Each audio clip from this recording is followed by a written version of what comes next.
Hello my YouTube family, it's Nappy Headed Black Girl. This video is entitled Myths, Lies, and Fallacies. These are my top 5 favorite false assumptions that people make about dreads. And I'm going to tell you why they're incorrect. Alright, the first one. You can't wash your dreads when you're starting out. I don't really blame people for believing this one because I know plenty of locticians who tell people this.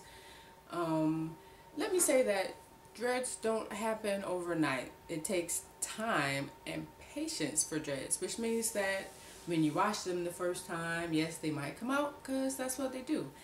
Doesn't mean you're messing up the process so that your hair is not going to dread.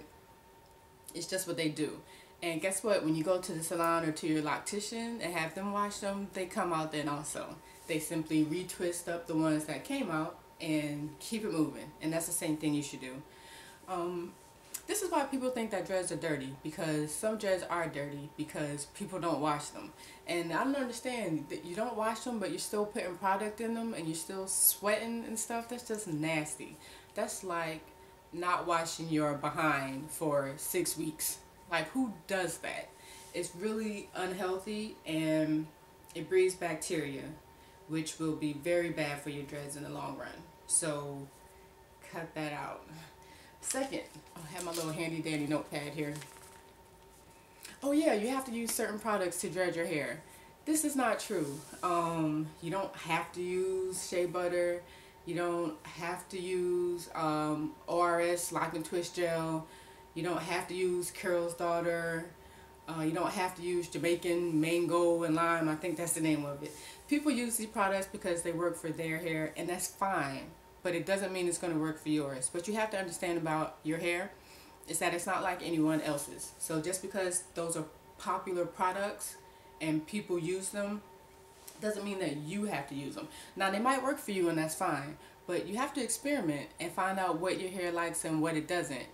It may be something totally different. As a matter of fact, I'm going to show you all my hair stash.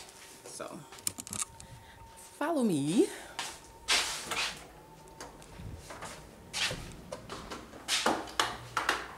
Alright.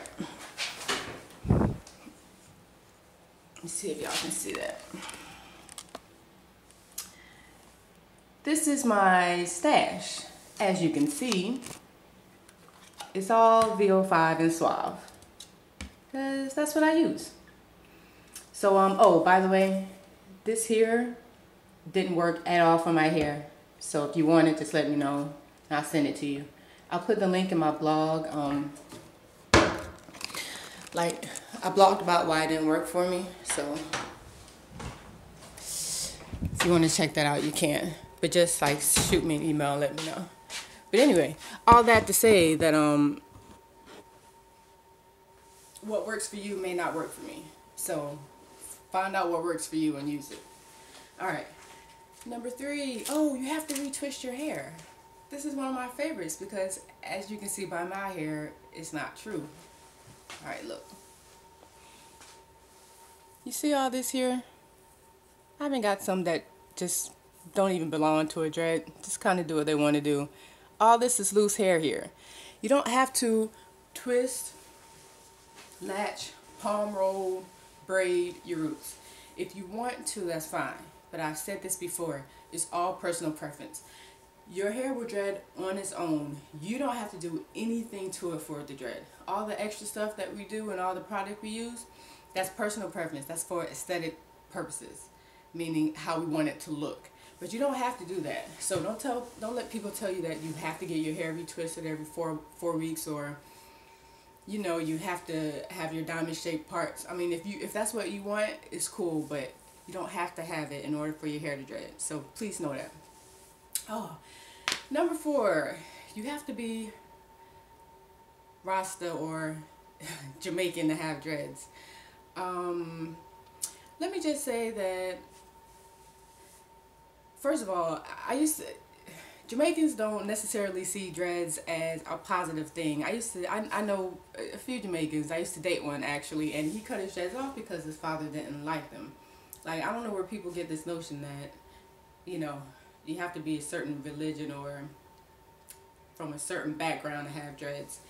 And Rastafarianism started in the 30s. Someone mistake me if I'm wrong.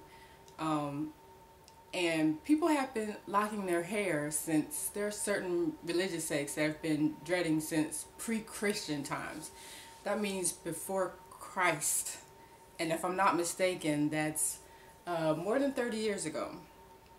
So I think the reason why people associate dreads with Rasta is because, you know, Bob Marley, or people here in America anyway, is because he's who popularized them, I think.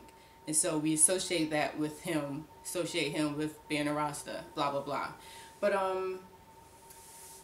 that's simply not true. Like, you don't have to be a certain anything to be a dread. And I have a book. One moment. Gee, should be more prepared. Now, I've mentioned this book before. I'm going to mention it again. If you're interested in learning about the history of dreads instead of just rehashing what other people say and spreading around false notions, pick up this book. It's called Dreads. It's by Francesco Mastalia and Alphonse Pagano. Pardon me if I mispronounce those, they're Italian. It's mainly actually a picture book, but in the beginning it has some information on the history of dreads. And also there's a book that's called Hair Story. It's by Ayana Bird and Lori Thorpe. It's called Hair Story, Untangling the Roots of Hair in America, or something like that. Excellent book. Lots of information about the history of dreads, you know, the political statements that they've made in the past, stuff like that. So if you want some information, I would recommend those. Those are two really good books. I'll put the links in the info. So check those out. Oh, the last one is my favorite, that white people can't wear dreads. Alright, I belong to quite a few hair boards, and I remember once this guy started a thread about how he didn't like white people with dreads because it looked so nasty and so dirty, and it didn't look like, what was the word he used? Afro textured hair. Good one. Because what's Afro textured hair? There are black people I know who have naturally blonde hair, who have naturally straight hair, naturally red hair. Like, what is Afro textured hair? If that's the case, there are some black people who shouldn't have dreads. Black people don't own dreads. I'm not sure where this came from. I guess, again, because in America, maybe, you know, dreads started with black folks, I would guess. Like, maybe, you know, back in the day, maybe black people in America were the main ones that you saw with dreads. But as I said before, like, we didn't start them. Like, we don't own them. You don't have to be black to have dreads. One of my favorite dread blogs is called F Yeah Dreadlocks, with the F standing for the F word. I'm going to put that in the info also if you want to check it out. It's a Tumblr blog started by a white guy, and it's just random photos of people with dreads, user submitted photos. So if you want to send one in, you can. And it's beautiful. It's just Asians, blacks, whites, Chinese, you know, just all different kinds of people and their dreads. And I really like it. And I wish people would step outside of that box of thinking. Like, there's just so many, you know, maybe I'll do a video about that. There's so many different types of people that wear dreads. It's not